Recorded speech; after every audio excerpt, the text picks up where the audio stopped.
Good morning, सुप्रभात। कैसे हैं? मैं रूपनारायण शर्मा और बच्चों 10th आज class 10th CBSE course B. हम हमारी पाठ्य पुस्तक स्पर्श और उसका जो टॉपिक लिया है हमने पतझड़ की टूटी पत्तियां। और किसने लिखा है ये? किसने लिखा है? पिछली क्लास में जैसा कि आप सभी को पता है कि हमने पिछली क्लास में लेखक परिचय और पाठ परिचय पढ़ा था। तो रविंद्र केलेकर साहब का जीवन परिचय हमने पढ़ा, इनकी रचनाओं के नाम हमने पढ़े और इनकी विचारधारा कैसी रही उसके बारे में हमने पिछली क्लास में अध्ययन किया। फिर हमने पाठ प्रवेश में ये पढ़ा कि पतझड़ की टूटी पत्तियों में दो सब टॉपिक उन्होंने लिए हैं। कौन कौन से लिए? एक लिया है इन्होंने गिन्नी का सोना, बिल्कुल, जिसमें महात्मा गांधी जी के जो आदर्शवादी परंपरा रही है, उन्होंने अपने आदर्शों को समाज के सामने किस तरह से प्रकट किया कि गांधी जी का सारे देश ने सहयोग किया। जितने भी आंदोलन किए, अहिंसात्मक आंदोलन किए, और उसका परिणाम रहा कि गांधी जी आज भी सभी के दिल और जान में जीवित है। सब मन से उनको राष्ट्रपिता की उपाधि उन्होंने धारण की और सब उनको मन से आज भी मानते हैं। फिर आगे चले हम दूसरे पे, झेन की देन। ये कहाँ की कहानी है साहब? झेन की देन क्यों लिखी, क्या जरूरत पड़ गई इनको? देखो, जब विश्व युद्ध हो रहे थे उस समय जापान की हालत इतने गंभीर थे कि वहां पर लोग भूख बेरोजगारी से मर रहे थे, कुछ भी नहीं था उन लोगों के पास।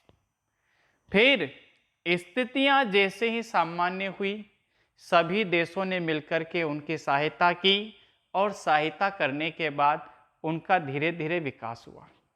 लेकिन विकास होना अच्छी बात है, हम चाहते हैं पूरे हमारे देश का भी विकास हो, विकासशील देश बने, बहुत अच्छा है। लेकिन इतना भी विकास न हो कि मानव की जो बुद्धि है वो मशीन बन जाए, मानव के सुख शांति समृद्धि देश की नष्ट हो जाए। ऐसा भी विकास किस काम का कि मशीन की तरह लोग काम करें, 20-20 घंटे काम करें, तो ऐसे विकास का क्या लाभ? क्योंकि लोगों का जो जीवन है वह एक बार मिलता है और उसको शांतिपूर्ण परिवार के साथ बिताना, समाज के साथ बिताना, देश की सेवा में बिताना जो उसका लक्ष्य है, वह उस उद्देश्य को, मानव जीवन के उद्देश्य को पूरा न कर सके तो ऐसा विकास किस काम का? यहाँ पर लेखक रविंद्र केलेकर साहब ने उसी को एक माध्यम बना करके, उस विचारधारा को एक माध्यम बना करके आपके सामने प्रस्तुत किया है, झेन की देन। क्योंकि उनको भी जापान जाने का अवसर मिला था। उन्होंने क्या अनुभव किया, वहां के लोगों की क्या प्रवृत्ति देखी कि लोग, किसी के लिए कोई समय नहीं है, केवल वहां के लोग काम काम काम काम काम काम काम काम, इसके अलावा किसी को कोई, क्यों ऐसा क्यों करते हैं वो? क्योंकि वो 100 वर्षों के कार्य को 2 वर्षों में करना चाहते हैं, उनको अपने जीवन से कोई लेना देना नहीं है। तो चलें, झेन की देन कहाँ की परंपरा है ये? झेन की देन एक परंपरा का नाम है। किसका नाम है? परंपरा का नाम है, परंपरा का नाम है। कहाँ के लोगों ने बना रखी है? जापान के लोगों ने बना रखी है। क्यों बनाई? तो देखें हम, जापान में मैंने अपने एक मित्र से पूछा, साहब देखो जापान गए, मित्र रहते थे, मैंने एक मित्र से पूछा क्या कि यहाँ के लोगों को कौन सी बीमारियां अधिक होती है। क्या पूछा कि भाई साहब ये बताइए कि जापान में लोगों को कौन सी बीमारी सबसे ज्यादा होती है? जवाब क्या आया? मानसिक, मेंटल हो जाते हैं, पागल हो जाते हैं। उन्होंने जवाब दिया क्या कि साहब यहाँ के 80% लोग मनोरुग्ण है।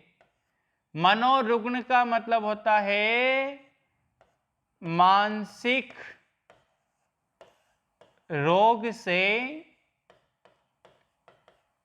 पीड़ित है।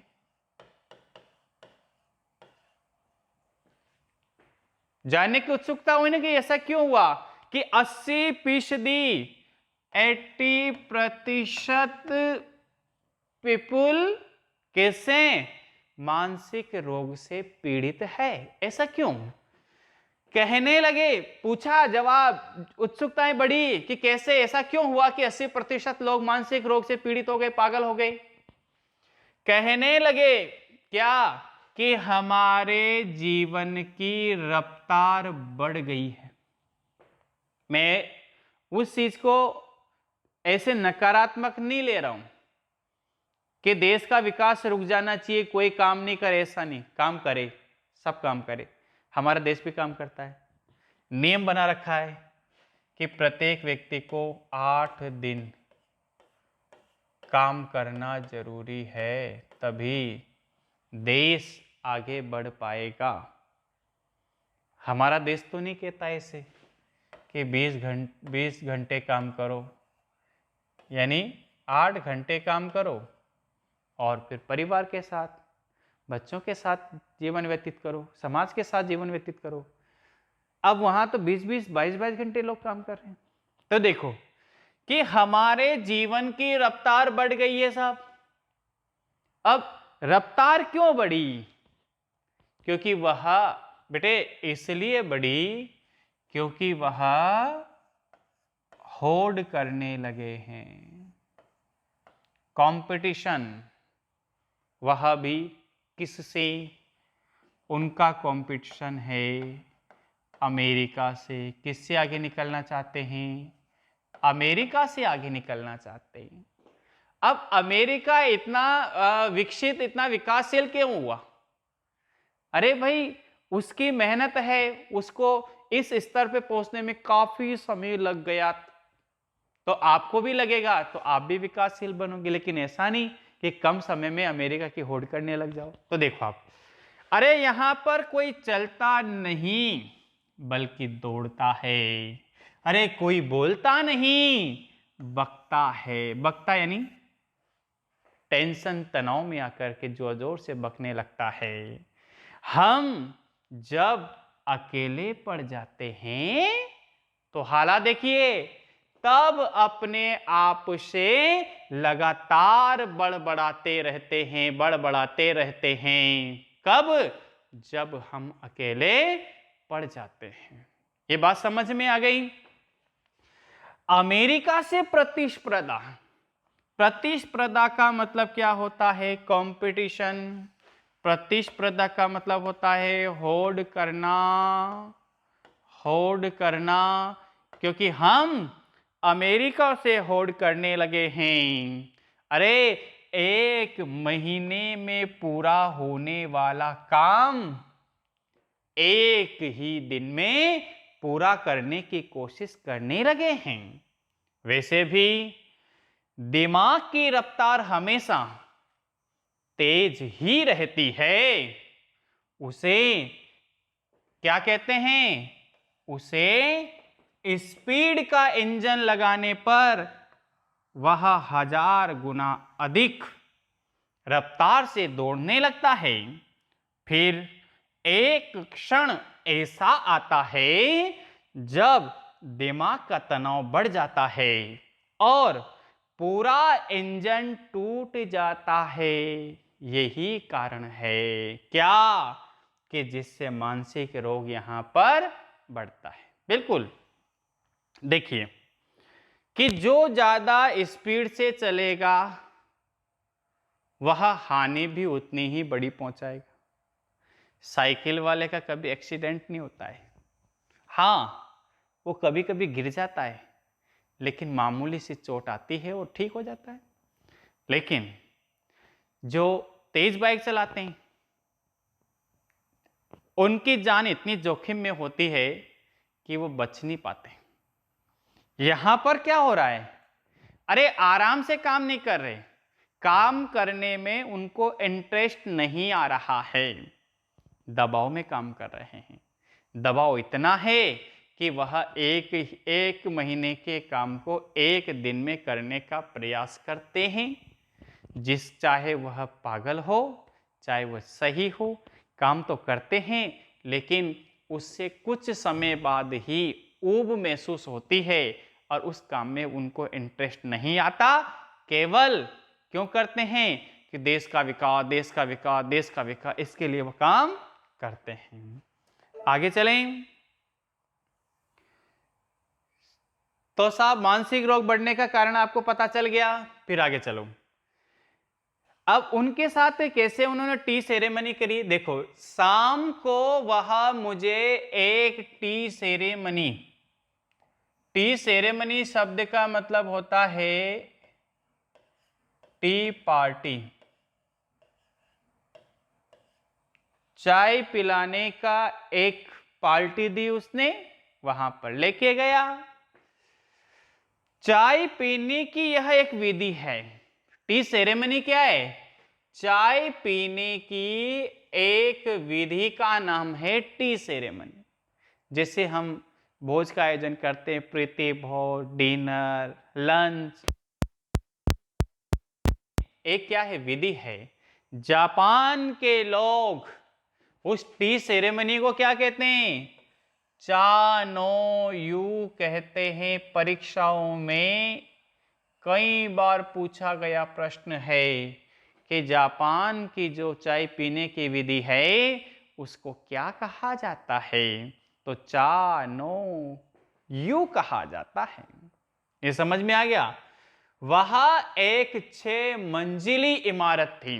कितनी मंजिल, 6 मंजिल इमारत थी, जिसकी छत पर दप्ती की दीवारों वाले, क्या, दप्ती यानी छत के ऊपर ऐसे दीवारें बनी हुई, छत, फिर उसके ऊपर पिलर, फिर छत, फिर पिलर, ऐसे बनी हुई थी।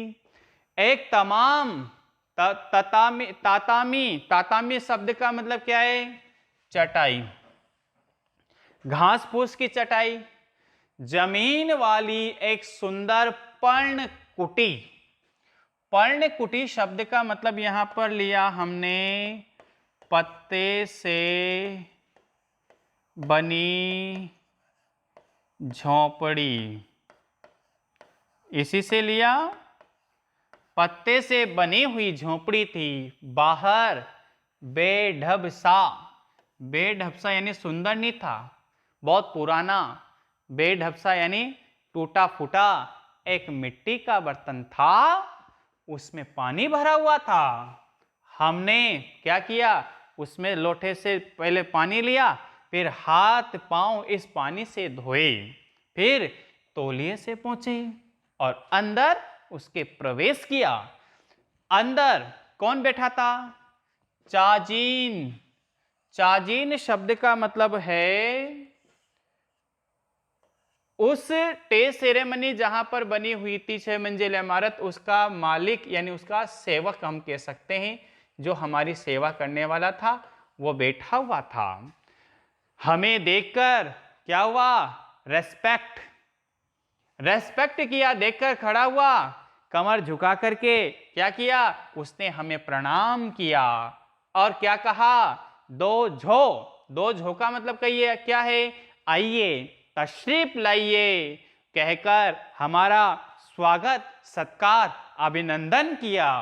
फिर बैठने की हमें जगह दिखाई कि आपको उस फ्लोर पे वहां पर जाकर के वहां पर बैठ जाना है। अंगीठी सुलगाई, देखो किस तरह की गतिविधियां थी। अंगीठी, अंगीठी शब्द क्या है, क्या है, ग्रामीण अंचलों में जब महिलाएं चूल्हे की जगह गोल चूल्हा होता है उसको अंगीठी बोला जाता है, उससे कोयले से सुलगाया जाता है। उस पर क्या रखी, चायदानी, चायदानी रखी साहब। बगल के कमरे में जाकर कुछ बर्तन ले आया, तौलिए से बर्तन साफ किए, तौलिया कहाँ, इस पे पड़ा हुआ था कंधे पे, उससे बर्तन साफ किए। सभी क्रियाएं इतनी गरिमापूर्ण थी, से की कि उसकी हर भंगिमा, भंगिमा शब्द का मतलब होता है हाव भाव, उसकी हर भंगिमा यानी हाव भाव कैसे लग रहे थे?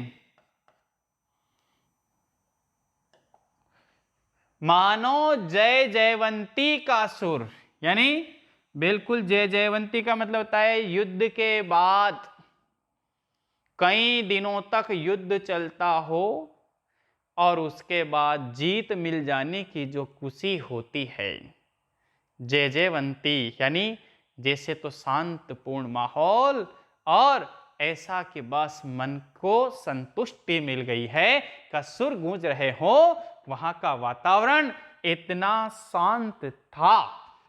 मुख्य विशेषता क्या थी वहां की? शांति। शांति किस तरह से प्रदान करते थे?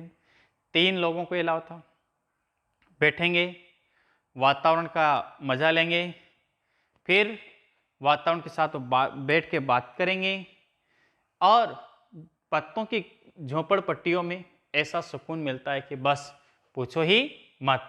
इतनी शांति की चायदानी के पानी का दबदबाना भी, यानी वो बुलबुले उठ रहे थे ना पानी के, वह भी क्या दे रहे थे?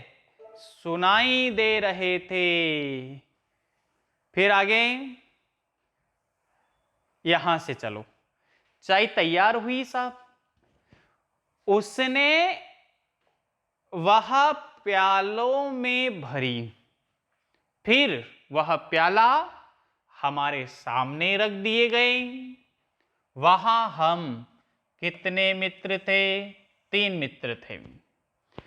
इस विधि में शांति मुख्य बात होती है, इसलिए वहां 3 से अधिक आदमियों को प्रवेश नहीं दिया जाता। प्याले में 2 घूंट से अधिक चाय नहीं थी। कितनी सी चाय? 2 घूंट। लेकिन हम होठों से प्याला लगाकर एक एक बूंद चाय पीते रहे। करीब कितने? 1.5 घंटे तक चुस्कियों का यह सिलसिला जारी रहा। यानी 2 घूंट चाय पीने के लिए कितना समय? 1.5 घंटा लगा।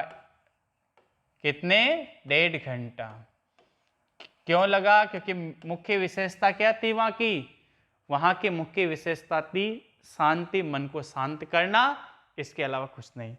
पहले 10-15 मिनट तो हम में उलझन में पड़ा। उलझन यानी यार ऐसा क्यों है, चाय तो 2 मिनट में पी जा सकती है, चाय के लिए 1.5 घंटा, और इतनी सी चाय के लिए 1.5 घंटा।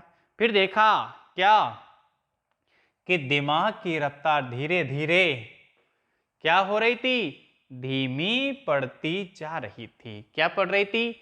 धीमी पड़ती जा रही थी। क्यों? क्योंकि मन शांत होता जा रहा था। जैसे पहले आए थे जब कैसे थे? हड़बड़ी, मानसिक रोग, तनाव। अब वो क्या हो रहे थे? तनाव मुक्त होते जा रहे थे, क्योंकि वहां पर बेहद शांति और इतना शांत वातावरण कि पानी के जो बुलबुले उबल रहे थे उसके भी आवाज उनको सुनाई पड़ रही थी। थोड़ी देर में बिल्कुल बंद भी हो गई। मुझे लगा क्या कि मानो अनंत काल में जी रहा हूं, यानी जीवन इसी तरह से जीना चाहिए। यानी मेरा मन बिल्कुल शांत हो गया और मन एकदम बिल्कुल, माइंड बिल्कुल फ्रेश, और यहां तक कि सन्नाटा भी मुझे सुनाई दे रहा था। देखो कितना अच्छा एनवायरनमेंट वहां का रहा। अक्सर हम या तो गुजरे हुए, देखो यहां पे आता है लेखक ने ये क्यों लिखा?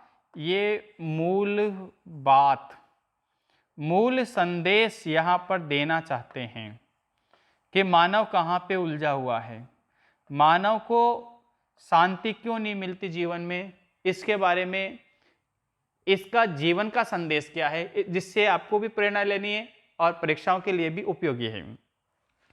कि अक्सर या तो हम गुजरे हुए दिनों की खट्टी मीठी यादों में उलझे रहते हैं, पहला, या फिर भविष्य के रंगीन सपने देखते रहते हैं। हम या तो भूतकाल में रहते हैं या भविष्य में। असल में दोनों काल ही क्या बताए हैं?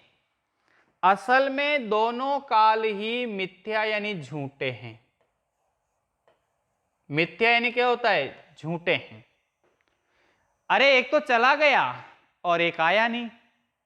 एक तो चला गया, भविष्य में क्या होगा पता नहीं, और जो हो गया उसकी भी बारे में बात क्यों करें।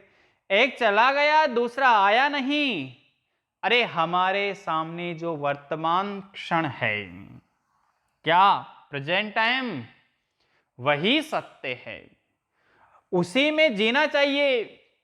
चाय पीते पीते उस दिन मेरे दिमाग से भूत और भविष्य दोनों ही क्या हो गए? काल उड़ गए। केवल जीना किसे कहते हैं? केवल जीना किसे कहते हैं, वही उस दिन मालूम हुआ। क्या मालूम हुआ? उस दिन हमें मालूम हुआ। ये बात समझ में आ गई आपको? ये समझ में आ गया कि नहीं आया? टॉपिक समझ में? बिल्कुल। अब चले हम मौखिक प्रश्नों की ओर चलते हैं। प्रश्न पहले मौखिक, शुद्ध सोना और गिन्नी का सोना अलग क्यों होता है? देखो, शुद्ध सोना 24 कैरेट का होता है, बिल्कुल। इसमें किसी भी धातु की मिलावट नहीं होती। जब उसमें किसी धातु को मिला दिया जाता है तो वह गिन्नी का सोना बन जाता है। सेकंड प्रश्न है, प्रैक्टिकल आइडियलिस्ट किसे कहते हैं? जो अपने आदर्शों को व्यवहार के साथ समाज के सामने प्रकट करता है, उसको प्रैक्टिकल आइडियलिस्ट कहते हैं। पाठ के संदर्भ में शुद्ध आदर्श क्या है? शुद्ध सोना। शुद्ध सोना ही शुद्ध आदर्श है। ये बात समझ में आई? अगला है कि लेखक ने जापानियों के दिमाग में स्पीड का इंजन लगाने की बात क्यों कही? क्यों कही? लेखक ने जापानियों के दिमाग में स्पीड का इंजन लगाने की बात इसलिए कही क्योंकि वह अमेरिका से होड़ करने में लग गए हैं, वह प्रतिस्पर्धा में लग गए हैं, उन्होंने अपने मानव जीवन को नष्ट कर दिया है। अगला है, जापान में चाय पीने की विधि को क्या कहा जाता है? चा नो यू। जापान में चाय पीने की विधि को चानो यू कहा जाता है। अरे जापान, 6 क्वेश्चन है, जापान में जहां चाय पिलाई जाती है उस स्थान की क्या विशेषता है? कि पहली विशेषता, वहां पर 3 व्यक्ति ही एक साथ रह सकते हैं, एक साथ रह सकते हैं या रह सकते हैं यानी बैठ सकते हैं। दूसरा, वहाँ की मेन विशेषता है शांति बनाए रखना, इसलिए वहाँ पर किसी भी तरह का कोई डिस्टर्बेंस नहीं होता है। फिर अगला प्रश्न चले, लिखित प्रश्नों की मैं बात करूं,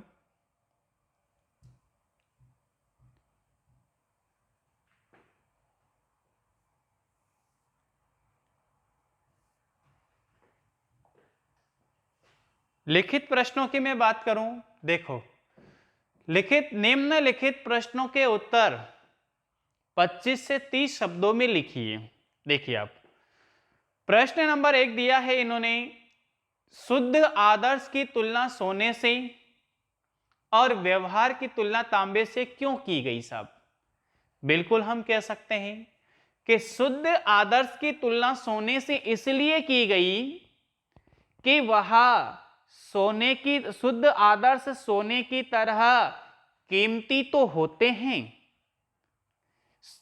कीमती तो होते हैं, लेकिन जब तक उन शुद्ध आदर्शों में किसी व्यवहारिकता का पुट नहीं मिलाया जाएगा, तब तक वह समाज के लिए उपयोगी नहीं है। व्यवहारिकता की तुलना इसलिए की कि आदर्श मानव जीवन के उच्च स्तर को बढ़ाने के लिए होते हैं, लेकिन उन आदर्शों को समाज के सामने लाने के लिए व्यवहारिकता का गुण होना जरूरी है। कठोरता से आदर्श समाज को लाभ नहीं दे सकते। अगला है सेकंड, चा जीन ने कौन सी क्रियाएं गरिमा पूर्ण ढंग से की? कौन सी क्रियाएं आपको पता है? कौन सी? कि चाइनीज में पानी का उबालना, उस बर्तन में पानी का उबालना, बर्तनों को तौलिए से पोंछना, और आते ही गेट के सामने आइए, तशरीफ लाइए, स्वागत, अभिनंदन, सिर झुका करके प्रणाम करना, ये सारे के सारी क्रियाएं क्या थी? गरिमापूर्ण ढंग से किसने की? चा जीन ने की है। अगला है प्रश्न नंबर 3, देखें आप। टी सेरेमनी में कितने आदमियों को प्रवेश दिया जाता था? कितने आदमियों को? 3 आदमियों को। कितने आदमियों को? 3 आदमियों को। क्यों? क्योंकि वहां की मुख्य विशेषता थी शांति बनाए रखना, शांति बनाए रखना व तनाव कम करना, तनाव कम करना। अगला है, चाय पीने के बाद लेखक ने स्वयं में क्या परिवर्तन महसूस किया? चाय पीने के बाद लेखक ने यह महसूस किया कि भूत और भविष्य एक गुजर चुका है, एक आया नहीं, ये दोनों ही झूठे हैं, मनुष्य को हमेशा वर्तमान में जीना चाहिए।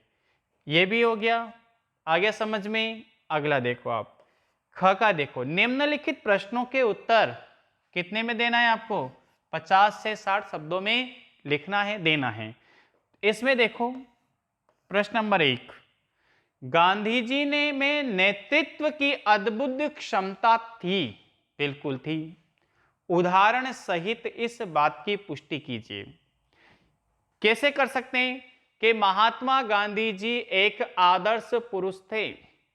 महात्मा गांधी जी समाज के लिए एक नए नए आदर्शों को गढ़ते थे, उनको कल्याण पहुंचाना चाहते थे, मानव कल्याण की सेवा करना चाहते थे, लेकिन उन्होंने अपने आदर्शों को मानव के बीच रहकर, मानव में व्यवहारिकता का पुट देकर अपने आदर्शों को चलाया था।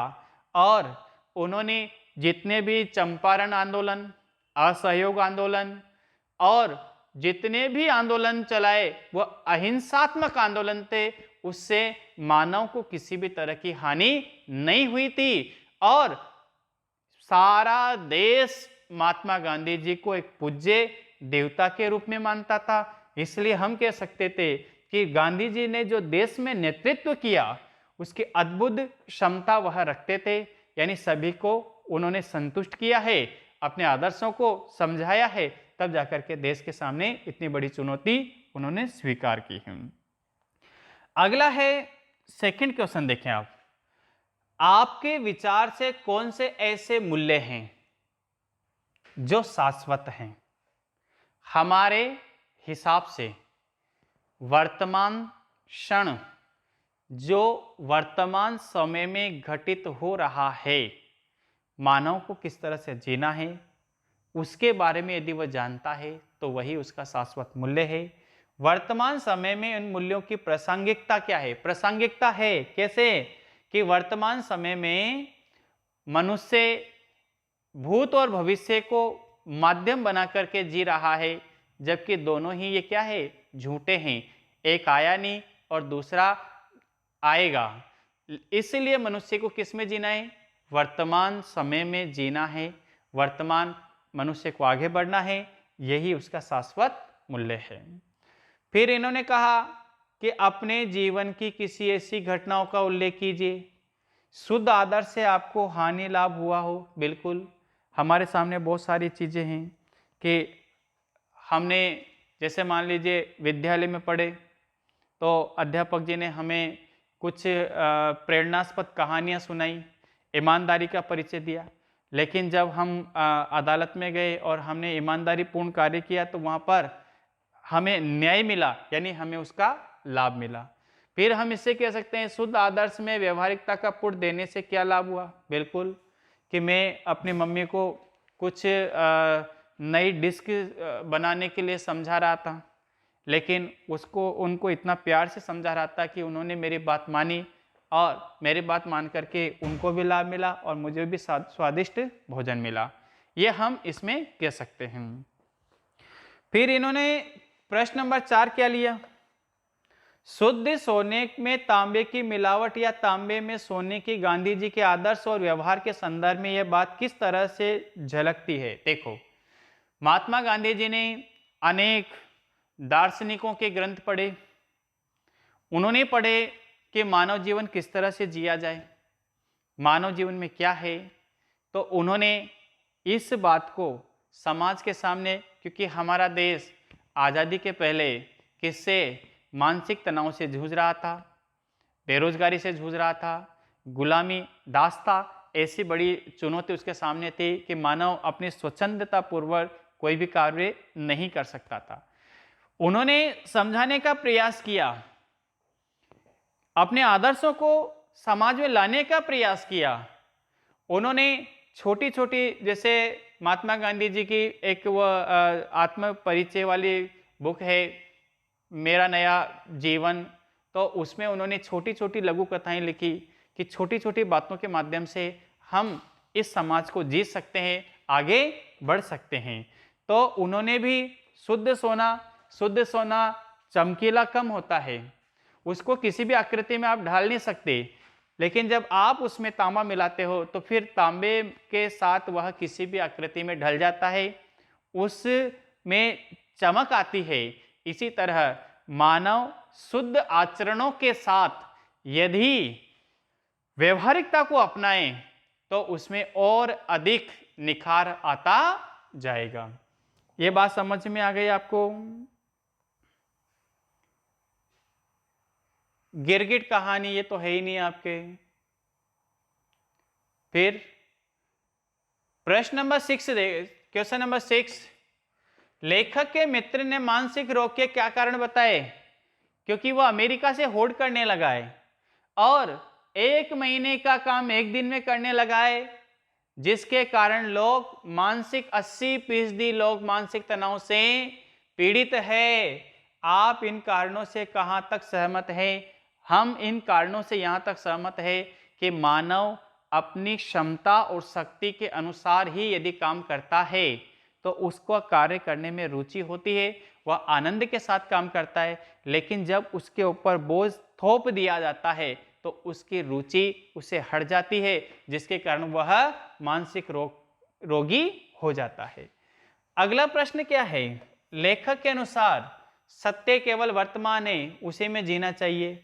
लेखक ने ऐसा क्यों कहा होगा? लेखक ने ऐसा इसलिए कहा होगा कि जब वह जापान में गए, जापान बिल्कुल आर्थिक स्थिति से कमजोर देश था, वह उनका विकास होना बिल्कुल सही वाजिब है कि देश का विकास होना चाहिए, हम सबको प्रयास करना चाहिए, लेकिन उनका विकास नहीं, वो अमेरिका से होड़ करने प्रतिस्पर्धा करने लगे, जिसके कारण उनका विकास नहीं, वहाँ के लोगों का पतन हुआ है।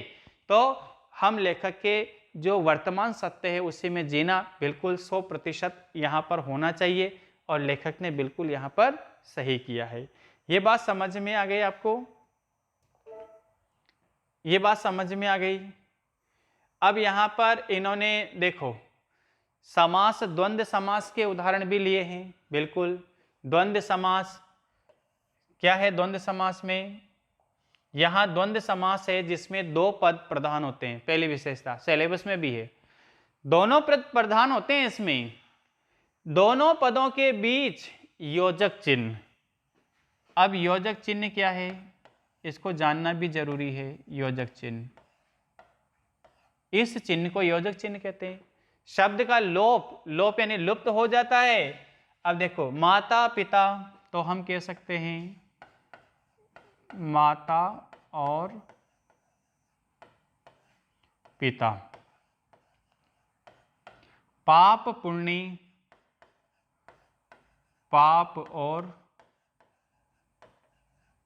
पुण्य। सुख और दुख, ये आपको याद होना चाहिए। सुख और दुख आ जाएगा। रात और दिन,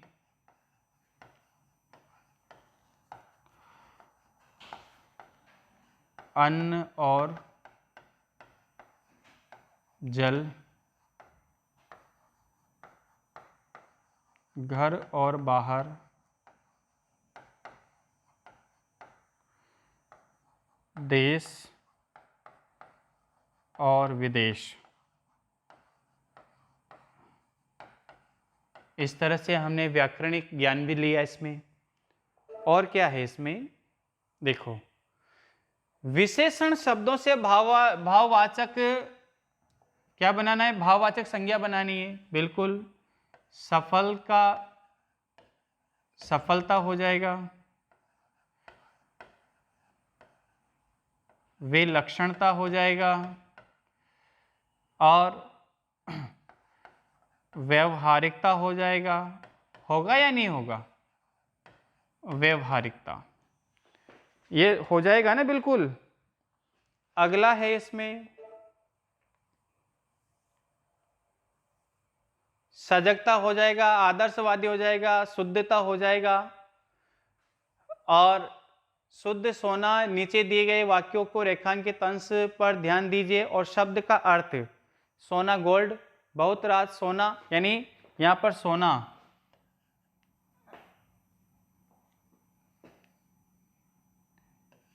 सोना एक धातु है और सोना नींद में सोना। हो जाएगा नहीं होगा? तो दोनों अर्थ अलग अलग हैं। इसी तरह उत्तर,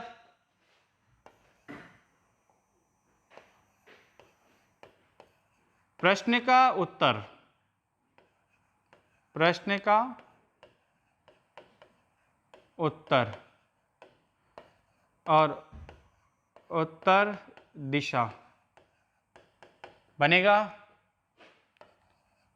कर यानी करना होता है और कर यानी हाथ होता है। कर यानी शुल्क भी होता है। बिल्कुल। अंक, अंक यानी गोद होता है। अंक यानी संख्या होती है। बिल्कुल हो जाएंगे शब्द। नग, नग यानी पहाड़ होता है। नग यानी नाग होता है और नग यानी नगीना भी होता है। बनेगा ये? बिल्कुल बन जाएगा। अगला है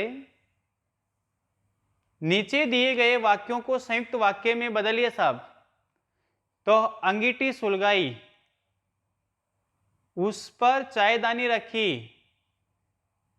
अंगीठी सुलगाई और चायदानी रखी, इन दोनों के बीच क्या जोड़ देंगे हम? और जोड़ देंगे। अंगीठी सुलगाई और चायदानी रखी। चाय तैयार हुई, उसने वह प्यालों में भरी। चाय तैयार हुई और चाजीन ने प्यालों में भरी। तो इसमें भी आप और लगा दीजिए, जिसमें क्या हो जाएगा, संयुक्त वाक्य हो जाएगा। अगला है बगल के कमरे से जाकर कुछ बर्तन ले आया, तौलिए से बर्तन साफ किए। बगल के कमरे में गया और कुछ बर्तन ले आया और उन्हें तौलिए से साफ किए। तो इसमें और 2 बार लगा दीजिए, एक बार यहाँ और एक बार यहाँ पर, इसकी जगह और लग जाएगा, जिसमें कौन सा हो जाएगा, संयुक्त वाक्य हो जाएगा। ठीक है।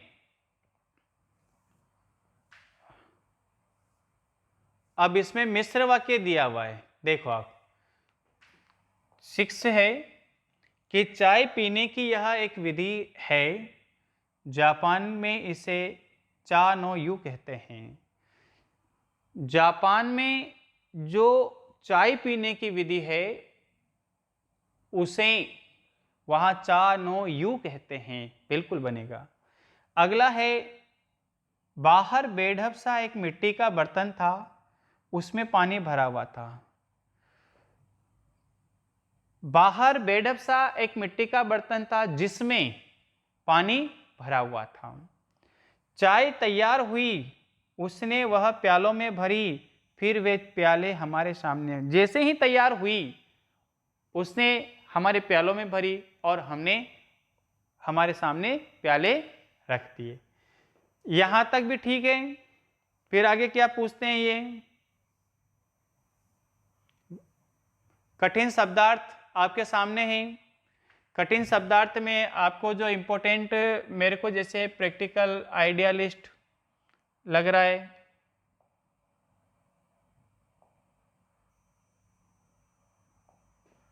प्रैक्टिकल आइडियलिस्ट बखान तो आप कर ही लोगे। सूझबूझ, स्तर यानी श्रेणी के बराबर, सजग, सचेत, शाश्वत, वेरी इंपॉर्टेंट है। शाश्वत जो सदैव एक सा रहे, शाश्वत कहते हैं। जो बदले नहीं उसको शाश्वत कहते हैं। शुद्ध सोना मैंने आपको बता दिया 100% प्योर। कैरेट तांबा वाला 22 का। मानसिक जानते हो, मनोरुग्ण, तनाव के कारण मन से अस्वस्थ। प्रतिस्पर्धा होड़ मैंने आपको बता दिया। टी सेरेमनी, जापान में चाय पीने के एक विशेष आयोजन होता है, उसको टी सेरेमनी कहते हैं। चानो यू, जापान में टी सेरेमनी का नाम है चानो यू। और क्या है इसमें, अच्छा शब्द है दप्ती। दप्ती शब्द वेरी इंपॉर्टेंट अपन कर सकते हैं। नया शब्द है लकड़ी की खोखली सरकने वाली दीवार, यानी लकड़ी की खोखली यानी इधर से इधर खिसक जाती है, वो गेट होता है ना, वो दीवारें खिसक जाती है, यूँ पैक कर लो, यूँ समेट लो, उसको दप्ती कहते हैं। जिस पर चित्रकारी होती है और उस पर पेंटिंग भी बनाई जाती है। पर्णकुटी पत्तों की बेढब, बेडोलसा और चाजिन, जापान विधि से चाय पिलाने वाला, उसको क्या कहते हैं, चाजिन कहते हैं। बच्चों आज हमने किसका अध्ययन किया, आज हमने गिन्नी का सोना और जैन के देन, इस विषय पर ये टॉपिक हमने पढ़े।